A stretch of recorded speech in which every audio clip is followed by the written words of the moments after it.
awareness is the first step in correcting any kind of behavior. And when I say behavior, I mean our reactions. They are a behavior. They become a habit, the way we react. If we get so accustomed to reacting that way, physically, mentally, it all becomes automatic, right? It's pretty exciting to know that we can change that and we can actually create a better experience for ourselves, which will only contribute to being healthier and feeling better, feeling lighter. Doesn't that sound good? When I say we have the power to change that, the first step is awareness. Just like any other healing process, we start to become aware. That takes different amounts of time for everybody. Be patient with yourself. Really treat yourself like the best friend you are. Make sure when you are talking to yourself inside your head that it's kind. And I know for myself, it's not always kind. And I catch myself. There's definitely times where I've said things in self-talk that I would never say to anyone. However, when it comes to our own self-talk, for some reason, I don't know,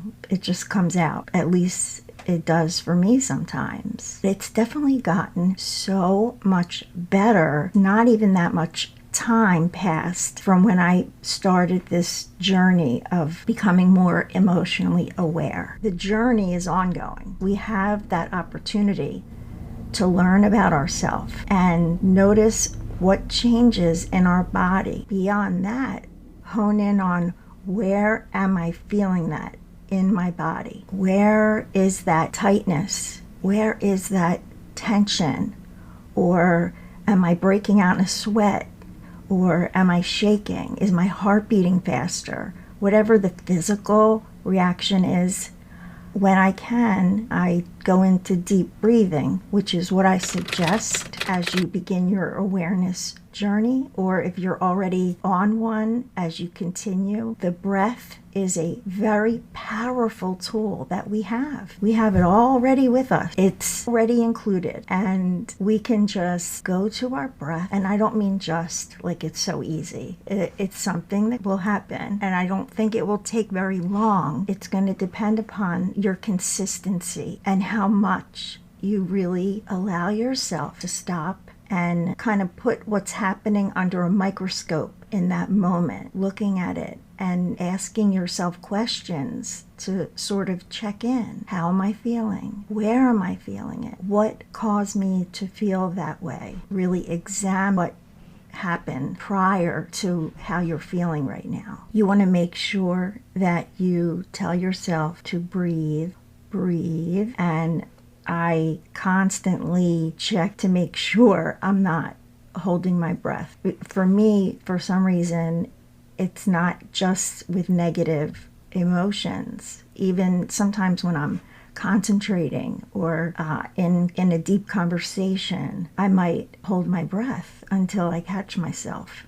That's just another thing that I'm working on. It all helps each other, though. That's what's so nice about working on yourself and learning what your emotions feel like, how to help regulate them and be a better responder. So in this example that we're talking about, as soon as you notice the negative emotions beginning, you want to guide yourself through some slowing down of the breath. And then you can use affirmations, simple affirmations. And I really think the more simple, the better. You can have one or two, maybe three, but just for something that you need in the moment that you'll remember once you start breathing. I know I've heard a few really great affirmations on the Self Healers Soundboard podcast. Affirmations like, I am okay. I am okay. That is such a powerful one. And it's an easy one to remember if you are in that state or entering that state of anxiousness or anger or whatever the negative emotion is. You're getting upset about something. You begin your deep breathing In through your nose, out through your nose, and I am okay. I am okay. I am okay. Another one is I am loved. I am loved. I am loved. They're very soothing affirmations. You can create your own or use the ones that I just suggested. There's another one, I am in control. That's a good one too. I don't know if that's an easy one to remember. You can always put them in your phone if you think that would help. Try and find one that really resonates with you, because that'll really help to calm you inside and bring your heart rate to a normal pace. Hopefully help you get through that situation that is frustrating you or upsetting you. It will allow you to be in a frame of mind where you can make a much wiser, more appropriate, and comfortable decision. You'll notice the words that you're saying will be more pleasing than what might have come out if it was before you started doing the breathing and the affirmations. If you're not an affirmation person, that's okay. That doesn't mean that this is not accessible. This is accessible for everyone. And quite frankly, just the breathing alone is powerful enough to help regulate you, help you through this tough time. Like anything else, it takes practice. And every time you stop yourself, in the beginning it might feel awkward, just like when we first started learning how to ride a bike.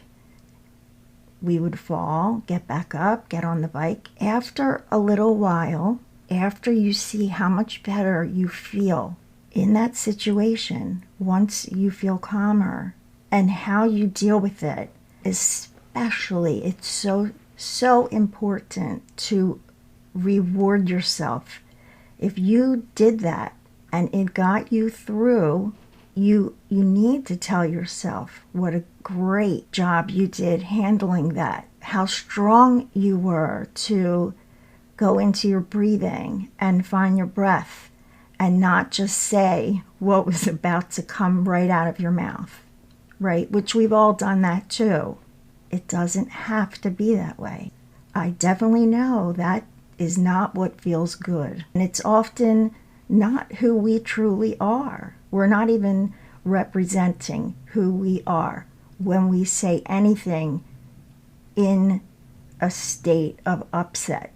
If you think about it, you could probably understand how that's true. This is all part of becoming more aware of who we truly are and learning about ourselves.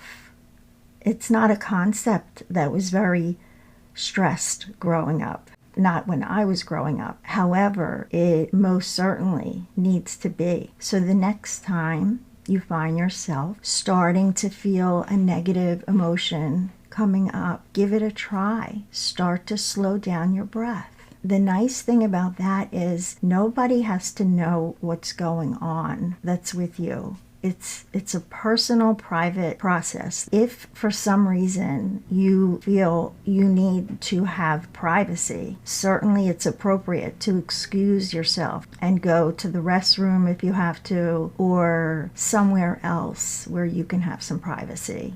There's nothing wrong with that. You may even, and probably will get to a point where no matter what the circumstance is, right? Maybe you could be driving and someone cuts you off in traffic and you start just breathing and saying maybe they're late to, I don't know, you come up with some story to give them the benefit of the doubt instead of an immediate defensive reaction. The more and more you find yourself able to keep those emotions regulated, the more calming it is for you. You feel better equipped to handle any situation, and it's all inside of you. You have all the tools that you need. So it's something that just will come more and more natural the more you're able to practice.